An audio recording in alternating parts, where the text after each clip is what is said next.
إن الحمد لله نحمده ونستعينه ونستغفره ونستهديه ونتوب إليه ونعوذ بالله من شرور أنفسنا ومن سيئات أعمالنا من يهده الله فلا مضل له ومن يضلل فلن تجد له وليا مرشدا أشهد أن لا إله إلا الله وحده لا شريك له وأشهد أن محمدا عبده ورسوله لا نبي بعده اللهم فصل وسلم وبارك على نبينا محمد وعلى آله وصحبه أجمعين ومن تبعهم بإحسان إلى يوم الدين يا أيها الذين آمنوا اتقوا الله حق تقاته ولا تموتن إلا وأنتم مسلمون يا أيها الناس اتقوا ربكم الذي خلقكم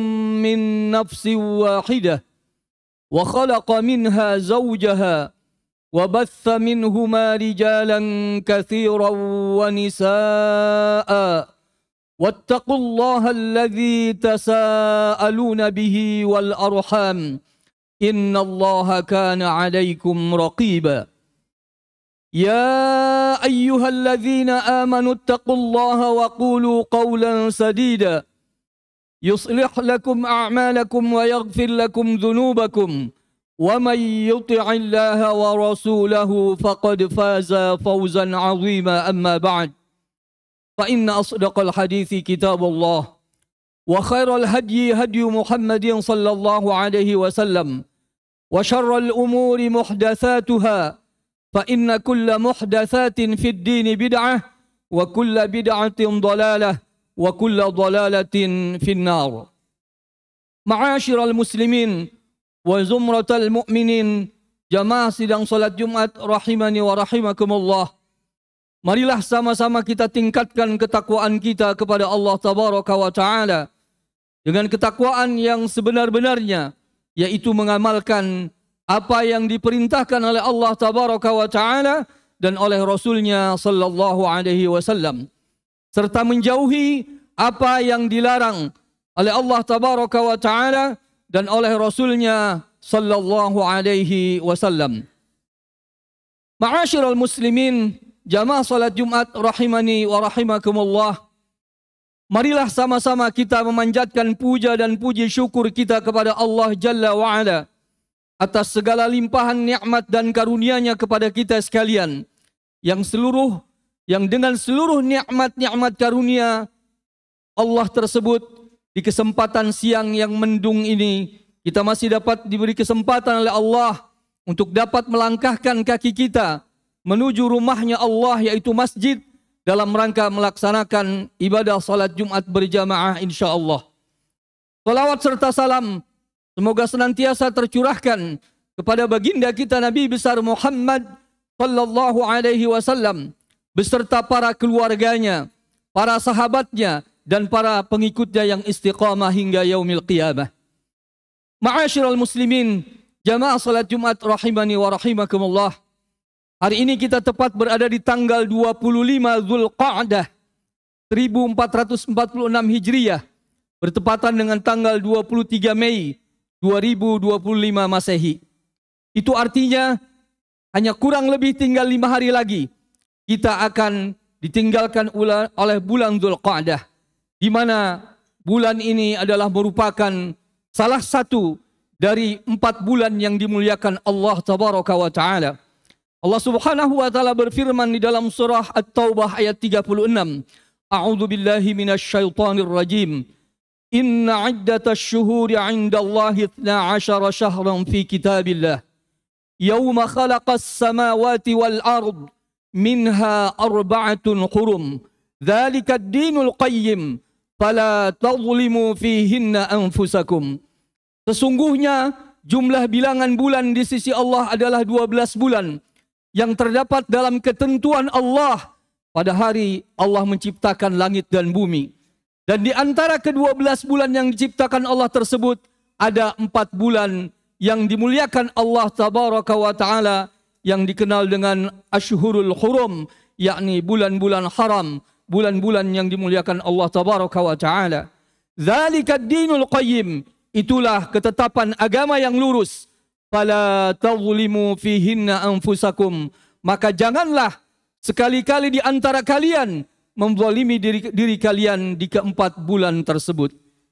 Rasulullah sallallahu alaihi wasallam menjelaskan dalam sebuah hadis yang diriwayatkan oleh Imam Ahmad tentang 4 bulan yang dimuliakan Allah tersebut.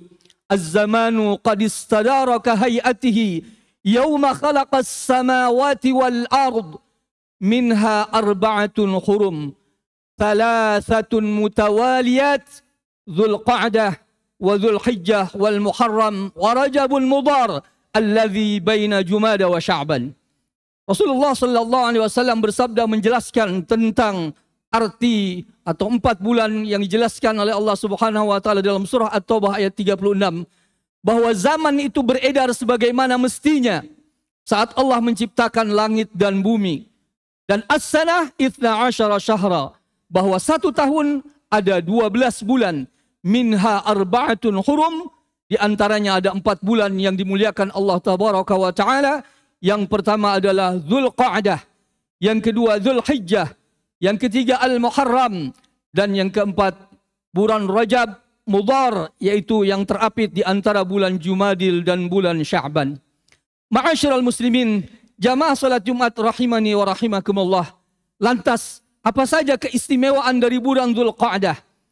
Pertama sekali, bulan Dzul Qa'dah adalah bulan yang banyak kurang perhatian dari kaum muslimin, sehingga kaum muslimin menanggapinya, menyambutnya dengan yang biasa-biasa saja. Bahwa Rasulullah sallallahu alaihi wasallam bersabda, al-ibadatu fil haraj kahijratuhu ilai. Siapa-siapa yang beribadah di waktu lalai, haraj yakni al-ghaflah, di waktu lalai, di waktu kaum muslimin tidak begitu memperhatikannya, maka nilai pahalanya kahijratuhu alai, yakni seperti hijrah kepadaku, kata Rasulullah sallallahu alaihi wasallam. Maka banyak kaum muslimin kalau masuk bulan Dzul Qa'dah tidak begitu gegap gempita dalam menyambut kedatangan bulan Dzul Qa'dah tersebut.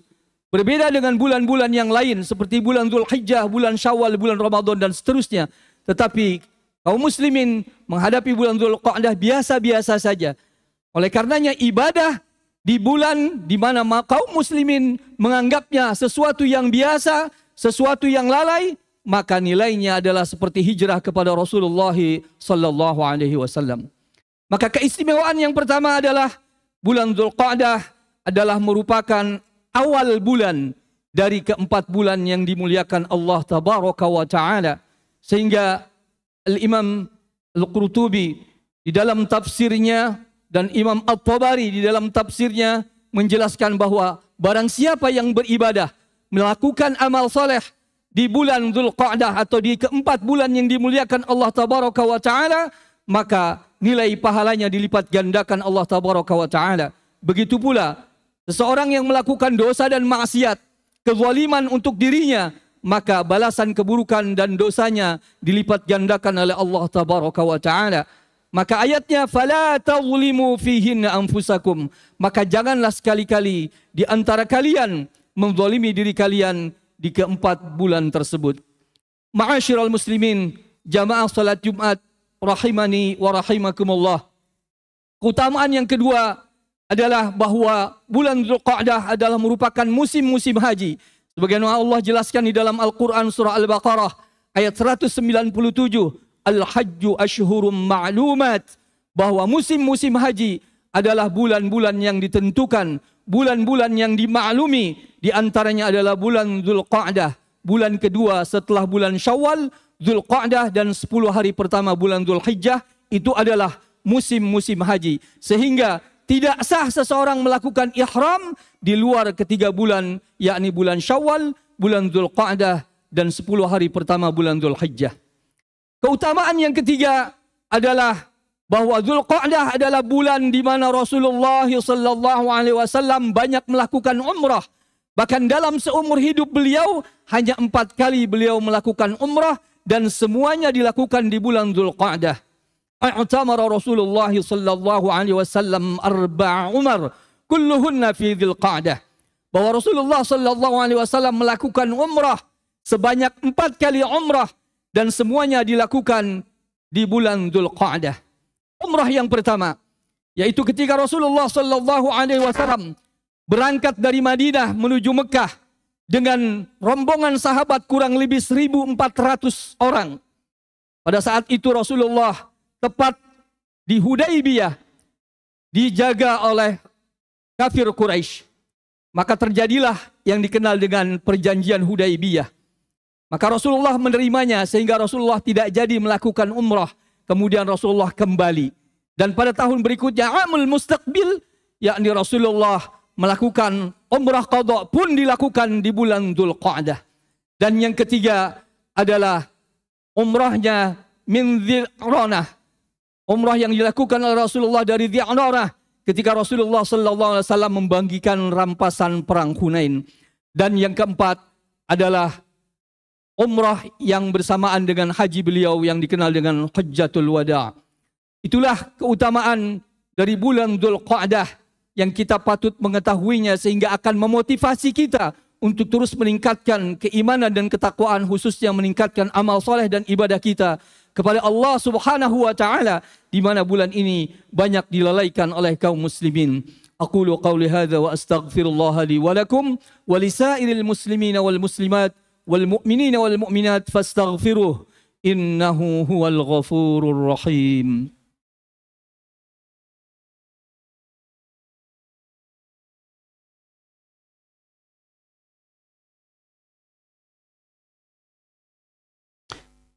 Alhamdulillah wahdah wassalatu wassalamu ala man la nabiyya ba'dah wa ala alihi wa sahbihi wa man ittaba'a hudah ila yaumil qiyamah, amma ba'd. Kemudian keistimewaan berikutnya adalah Allah Subhanahu wa taala menjanjikan menurunkan kitab Taurat kepada Nabi Musa alaihi salatu wassalam sebagaimana yang termaktub di dalam surah Al-A'raf ayat 142, wa wa'adna Musa 30 lailatan wa atmamnaha bi'ashrin fatamma bihi maqamu rabbih 40 lailah. Ketika Allah Subhanahu wa taala menjanjikan kepada Nabi Musa menurunkan kitab Taurat selama 30 hari. 30 hari tidak lain, kata Al-Imam Ibnu Katsir, adalah bulan Dzulqa'dah. Kemudian ditambah oleh Allah 10 malam, yakni 10 malam dari bulan Dzulhijjah, maka sempurnalah menjadi 40 malam dari ketentuan Allah Tabaraka wa taala. Itulah beberapa keistimewaan dari bulan Dzulqa'dah. Lantas apa saja yang bisa kita lakukan amalan di bulan Dzulqa'dah tersebut yang merupakan salah satu dari bulan-bulan yang dimuliakan Allah? Tidak lain adalah seluruh amal soleh kita lakukan maka nilainya dilipat gandakan oleh Allah Tabaraka wa taala. Tetapi para ulama mengklasifikasi tentang ibadah sunnah yang paling utama yang dilakukan oleh seorang muslim dan muslimah di bulan-bulan yang dimuliakan Allah, tidak lain adalah peringkat pertama adalah as-shaumus sunnah, memperbanyak melakukan puasa-puasa sunnah. Sebagaimana sebuah hadis yang sudah kita kenal bersama ketika Al-Hubaili datang kepada Rasulullah sallallahu alaihi wasallam kemudian meninggalkan beliau 1 tahun kemudian Hubaili juga datang lagi, maka Hubaili menanyakan kepada Rasulullah, ya Rasulullah, kenalkah engkau dengan aku? Lantas kata Rasulullah, siapa engkau? Aku adalah orang yang datang menjumpaimu 1 tahun yang lalu. Kemudian kata Rasulullah, kenapa kamu sekarang berubah? Tidak seperti segar bugar seperti dulu, dia dalam keadaan kurus. Kemudian Hubaili menjawab, karena aku melakukan puasa sepanjang hari sejak berpisah dengan engkau. Kata Rasulullah, kenapa engkau menyiksa dirimu? Kalau begitu lakukan puasa dalam 1 bulan 1 hari. Apa kata Al-Hubaili? Katanya, aku lebih kuat dari itu ya Rasulullah. Kalau gitu puasalah 2 hari setiap bulan. Aku lebih kuat. Puasalah 3 hari setiap bulan. Aku pun masih lebih kuat dari itu ya Rasulullah. Kalau gitu perbanyak puasa di bulan-bulan yang dimuliakan Allah Tabaraka wa taala. Maka puncak dari amalan saleh yang dilakukan oleh seorang muslim di bulan-bulan yang dimuliakan Allah, yang menempati peringkat pertama adalah berpuasa, puasa sunnah, kemudian tilawah Al-Quran, kemudian memperbanyak sedekah dan melakukan salat-salat sunnah. Ini semua insya Allah kalau dilakukan dengan benar sesuai dengan tuntunan Rasulullah sallallahu alaihi wasallam dan dilakukannya dengan ikhlas mengharap ridha Allah, maka insya Allah pahalanya akan dilipat gandakan oleh Allah Tabaraka wa Ta'ala. Semoga Allah Subhanahu wa Ta'ala memberikan kekuatan kepada kita agar kita menjadi hamba-hambanya yang senantiasa dalam setiap hari meningkatkan keimanan dan ketakwaan, dan diberikan kekuatan oleh Allah Subhanahu wa Ta'ala untuk terus meningkatkan amal soleh, terutama di bulan-bulan yang dimuliakan Allah Subhanahu wa Ta'ala. Mari sama-sama kita berdoa semoga apa yang menjadi cita-cita dan keinginan baik kita senantiasa dikabulkan Allah Tabaraka wa Ta'ala. Allahumma salli ala Muhammad wa ala ali Muhammad kama sallaita ala Ibrahim wa ala ali Ibrahim innaka Hamidum Majid. Allahumma barik ala Muhammad wa ala ali Muhammad kama barakta ala Ibrahim wa ala ali Ibrahim innaka Hamidum Majid. Allahumma ighfir lil mu'minina wal mu'minat wal muslimina wal muslimat الأحياء منهم والأموات إنك سميع قريب مجيب دعوة يا قاضي الحاجات. اللهم اغفر لنا ولوالدينا وارحمهم كما ربونا صغارا. اللهم اغفر لنا ما قدمنا وما أخرنا وما أسررنا وما أعلنا وما أسرفنا وما أنت أعلم به منا. أنت المقدم وأنت المؤخر لا إله إلا أنت. اللهم إنا نسألك الهدى والتقى والعفاف والغنى. اللهم أعنا على ذكرك وشكرك وحسن عبادتك. ربنا لا تزغ قلوبنا بعد إذ هديتنا وهب لنا من لدنك رحمة إنك أنت الوهاب. ربنا ظلمنا أنفسنا وإن لم تغفر لنا وترحمنا لنكونن من الخاسرين. ربنا آتنا في الدنيا حسنة وفي الآخرة حسنة وقنا عذاب النار. وصلى الله على نبينا محمد وعلى آله وصحبه وسلم والحمد لله رب العالمين. أقيموا الصلاة.